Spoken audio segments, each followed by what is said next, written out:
Hey everyone, it's starting to get a little darker now. I wanted to see what the muzzle flash looks like on this 7.5 inch AR-47. Okay, so I'm gonna shoot in two different directions so you guys can get a sense of the flash.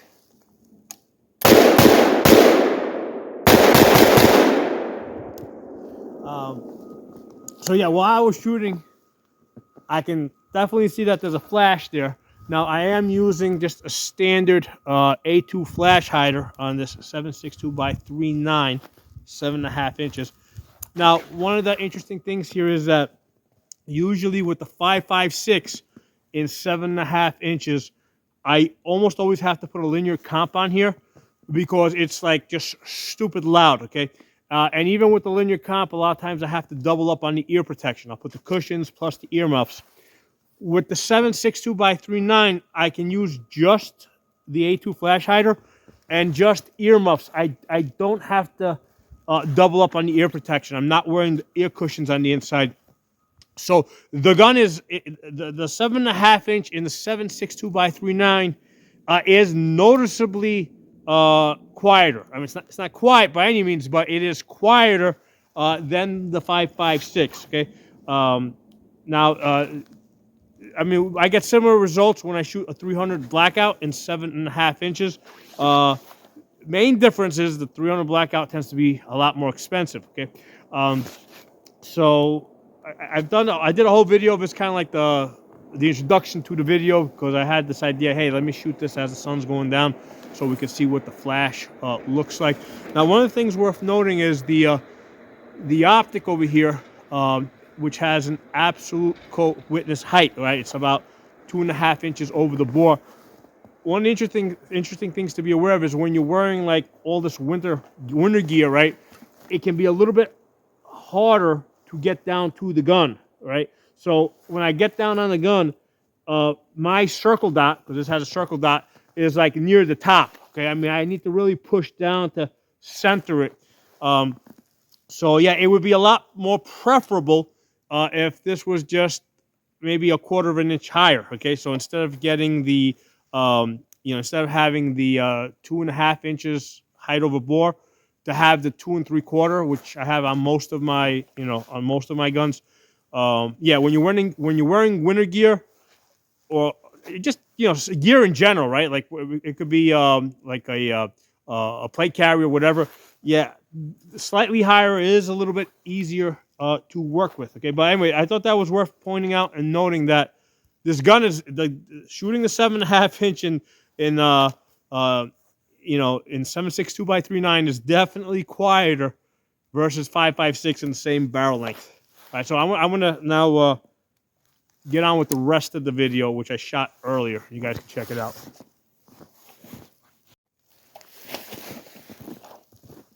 Hey everyone, I wanted to add one more important point about the AR-47, the magazines, right? The magazines, the best we can do is get the ASC magazines. Yeah, ASC magazines or the Durmag magazines. These are like, I don't know, aluminum or steel magazines. We cannot get polymer ones, right? We need polymer ones, or we need Lancer to make us some magazines, because what happens with these magazines is if they get dropped on their feed lips, they'll take a slight bend. You're not even going to notice it, and then you're going to have feeding problems.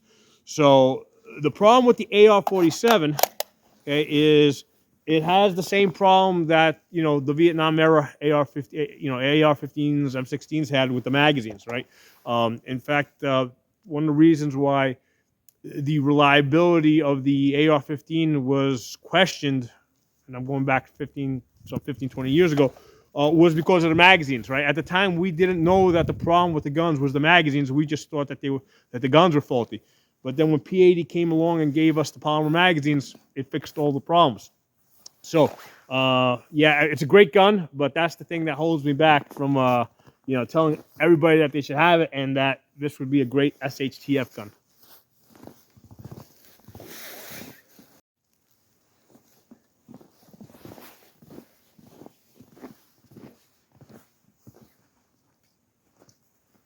Hello, everyone.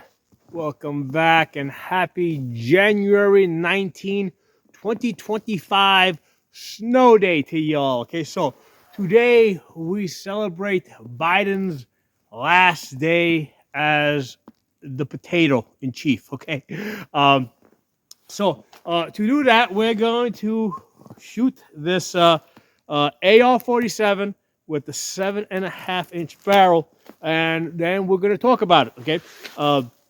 So 7.5-inch barrel. You guys are paying attention to the muzzle flash.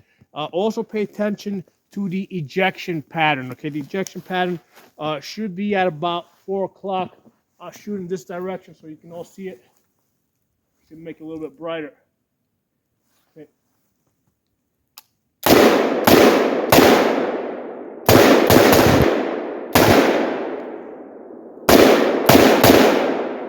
Okay, so that ejection pattern should have been at about 4 o'clock. In fact, I can see the cases over there. So, yes, they were at 4 o'clock. And you can see that there's quite a bit of muzzle flash when you put the 7.62 by 3.9, right? That's the AK-47 round. When you put that round in a 7.5-inch barrel.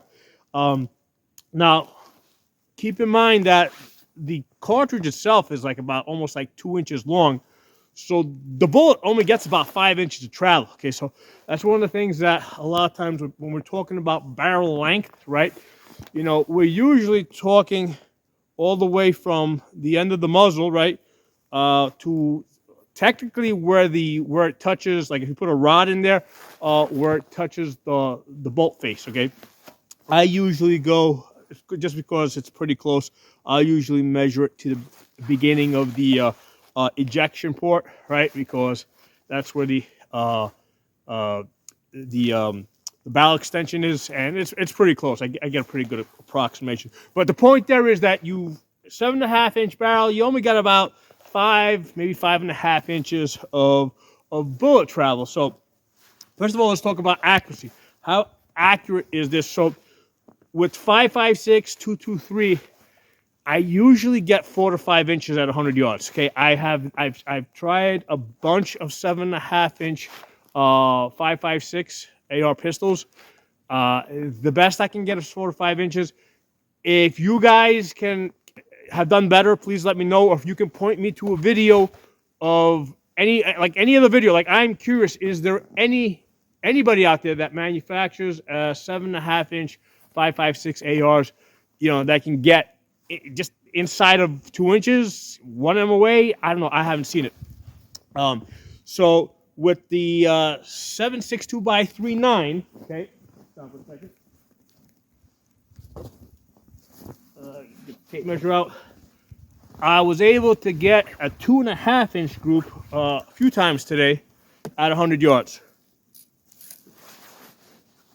Okay, I think I dropped my pencil away, but it's all right. So I was able to get 2.5 inches. Now this is with steel case ammunition. I believe here I was shooting the Wolf Performance. I did get one that went way out there that opened up the group to like almost 5 inches. However, I normally take the best at 4 out of 5. Okay, that's just to be consistent. I always take 4 out of 5. So the 4 out of 5 here is 2.5 inches. So I'm going to say that one that went way out over there, that I know I didn't pull it that much. That has to be the ammunition, right? That one round, you know, it looks like it was a little hot, okay, and it got a lot more lift. So I was able to do this a few times today. Get 2.5 inches. I mean, I did get a whole bunch of 4-inch groups and 3, but the point is that with 5.56 in a 7.5-inch barrel, I never get 2.5 inches. Like, I could be shooting it all day. I can't get 2.5 inches, okay? I can put like match ammo in there. Can't get 2.5 inches. So with the 7.62 by 3.9 in the 7.5-inch barrel, I was able to get 2.5 inches. Now with the 300 blackout, because I got a 300 blackout in 7.5 inches. Yeah, I think I've been inside of 2 inches. I don't remember how much better I did than 2 inches. But yes, the 300 blackout did do better. However, the 2 problems with the 300 blackout. Put this down.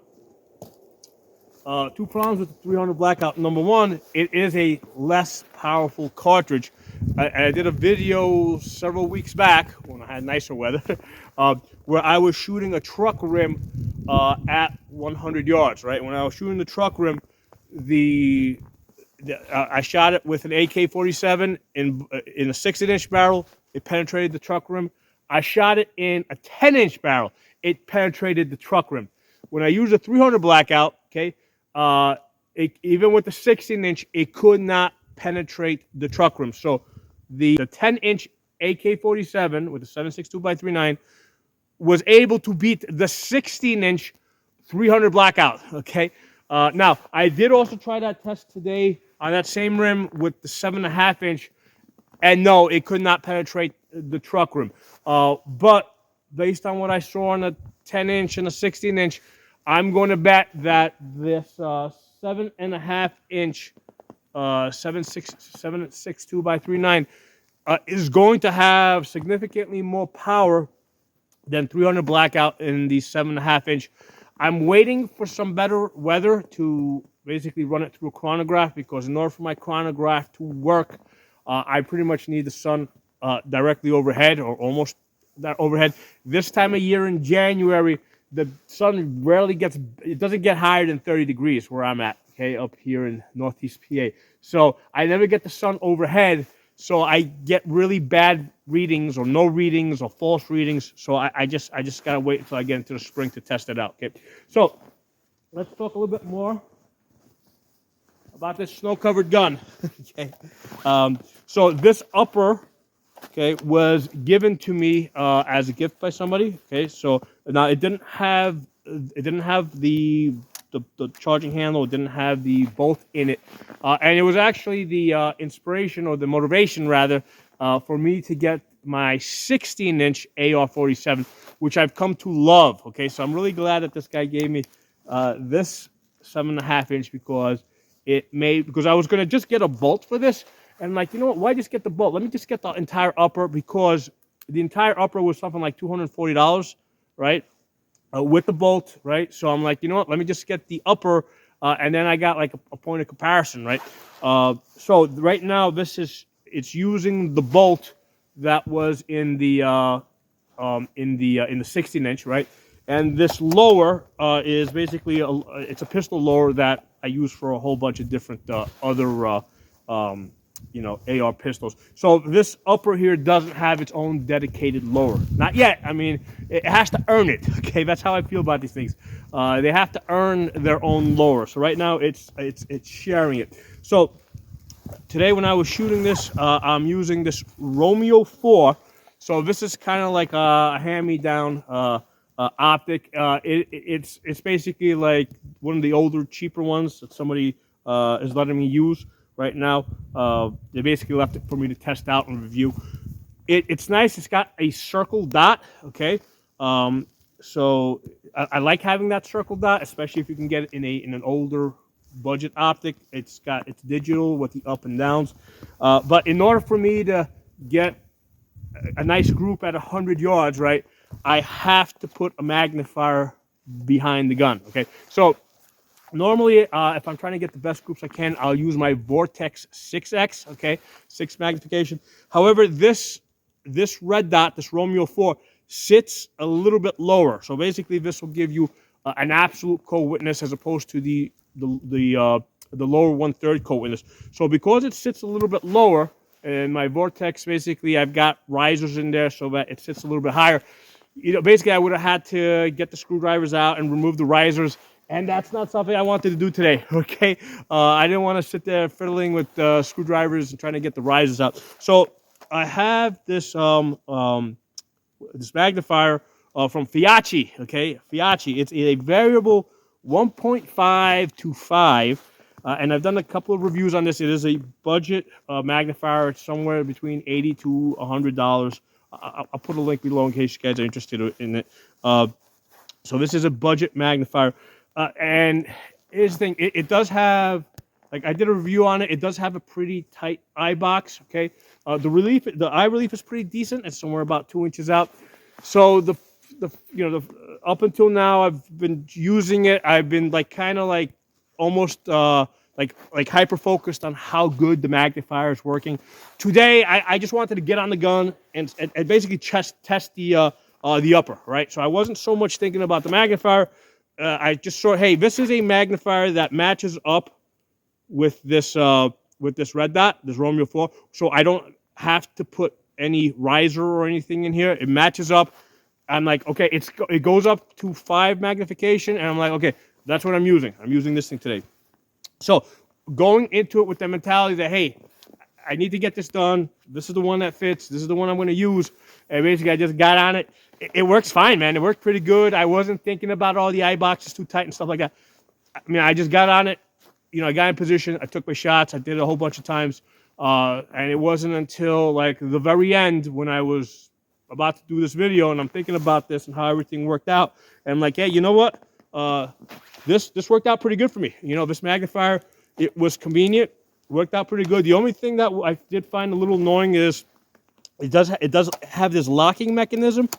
So a lot of times you got to keep pressing this button, which sometimes can be a little awkward to get in there, especially when your fingers are frozen. So I do not like the locking mechanism. I just feel that's just unnecessary, right? And because of the locking mechanism, there's no place to put risers, right? Because it would have been nice if this, if you had the ability to put a riser in there to go from, let's say, an absolute co-witness height to a lower 1/3 co-witness height. So with this, that's it. You're done. You're just getting the absolute co-witness. And again, today it worked out fine. It was extremely convenient to have this available. Just throw it on there. It does not have a quick attach, right? So basically, it has this bolt here. So one of the things that was a little annoying is like when I put this on there, I hand tighten it, and then I was looking for like an Allen key or something because there is a little hole over here. I needed to put an Allen key in there just to crank it down a little bit because I saw it was still moving a little bit. So that is a little annoying looking for a key to, tighten this thing down. It would have been a lot nicer if it just had a quick attach. I've said this before, the quick attach needs to be good, all right? If it's not good, they break, okay? So the red dot worked pretty good. The magnifier worked pretty good.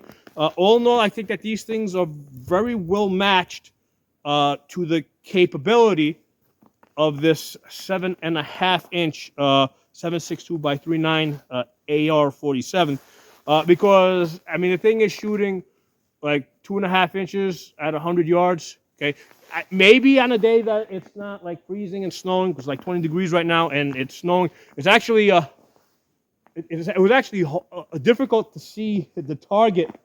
Right, it's actually difficult at 100 yards. Like this thing is, it can be a little difficult to see. What I do here is I put a box here, right? The dot in that Romeo 4, even though they probably advertise it as a 2 MOA, when I put the 3-inch box, it's more of a 3 MOA dot, right? So that's how you can measure the actual size of your dot, like just measure out a box and see if it fits inside of it. Does it fit inside a 2-inch box or does it fit inside a 3-inch box at 100 yards? So that's a 3 MOA dot, regardless what they advertised it at. So I make the box so I can put my circle in there and I can hold on it, right? Because if I just make like a dark bullseye, the 3 MOA dot is going to cover up the whole thing. So this style of a bullseye allows me to hold on it and take accurate shots and see how accurate the gun is. So yeah, doing it in the snow today, oh yeah, ton of fun. But you know what? What else am I going to do, guys? Okay, and plus, again, being that this is, we're finally done with Dementia Joe, right? We're finally done with him, so I had to do some shooting, But yeah, let's get back to the gun. So yeah, this is a fun gun to shoot. This is a fun gun to shoot. I know I got a dark jacket on, so let me hold it out a little bit this way so you guys can see it. Because I guess normally I wear my other jacket so that you guys can see the guns better. However, when it's 20 degrees, man, I got to cover up my legs a little bit, and also what happens is I end up having to wear thinner gloves so that I can manipulate the gun. So what that means is because I'm wearing thinner gloves on my fingers, I need to wear more on the rest of my body because otherwise my fingers freeze up completely. So the way your body works, in case you guys don't know, is it gives priority to your head and chest. And the way it does that, it restricts the blood flow to your fingers and toes because you don't need fingers and toes to live, okay? So the best way to keep your fingers and toes warm is to cover your head up and your chest up, right? Because then it doesn't rush to constrict the blood flow to your fingers and toes. So that's the reason I'm wearing the long, heavy jacket. But the issue with this is that it's harder for you guys to see the gun. I got to hold the gun out like this so you guys can see the gun. But this is a fun gun to shoot. Now, something worth mentioning, right? If you look over here, I just have a regular bird cage. Usually on the 7.5-inch, AR pistols, they're extremely loud, okay? And I usually have to put a linear comp, and a lot of times I still have to double up on the ear protection. So with this, I can with the 7.62x3.9, it is actually quieter to the point where I can use just a standard bird cage, and I don't have to double up on the ears, right? I don't have any cushions in there. I have earmuffs. I can't shoot this with just the little ear cushions. It's still loud, but I don't have to put ear cushions plus earmuffs. I can just shoot with good earmuffs that are tight and create a tight seal. So it is definitely quieter than a 5.56 in 7.5. Okay, so now compared to as far as the muzzle flash, I have to check the videos out. I don't know for sure, but compared to my 16-inch AR-47, there's definitely more felt recoil. I mean, you will feel this thing. It is sharp. Despite the fact that the ejection pattern is at 4 o'clock. That's why I told you guys earlier to look at the ejection pattern, because I don't think there's anything I could do to reduce the felt recoil, because it already has I think a 5.4 ounce buffer weight in there, so it already has a heavier buffer weight, because again, this is a pistol lower that moves around to allow pistol uppers, right? So it already has a 5.4 ounce buffer weight in there. It's already ejecting at 4 o'clock, so it's not like I'm going to put an adjustable gas block or something to reduce it anymore, because it's already at 4 o'clock. I got no place to go. I mean, if I reduce the gas even more, it's just going to stop working, okay? So with this thing ejecting at 4 o'clock, I mean, you're definitely going to, you're going to feel that, you're going to feel that recoil compared to my 16-inch AR-47. I mean, that thing is really light recoil. I mean, that thing is smooth, beautiful. Having done some work now with this and having shot my 16-inch, I'm very interested at some point to get a 10.5 AR-47 in the carbine length, because there's a pistol length. So in a 10.5-inch carbine length might be very pleasant to shoot. I haven't tried one. I got to try that out. I think that's the place to go. Okay, if you're looking for a really nice shooting or smooth shooting, short, shorter barrel AR-47, 10.5 might be the place to go. This is fun, but it has not earned its own lore yet. Okay, and it has not earned premium optics. Okay, it's still going to be working. It's going to be getting the more budget optics, because I think that's the level that it's at. Okay, so yeah, let me know what you guys think. Okay, and hope you're all enjoying Biden's last day in office, and hopefully the next 4 years will be a lot better for us. All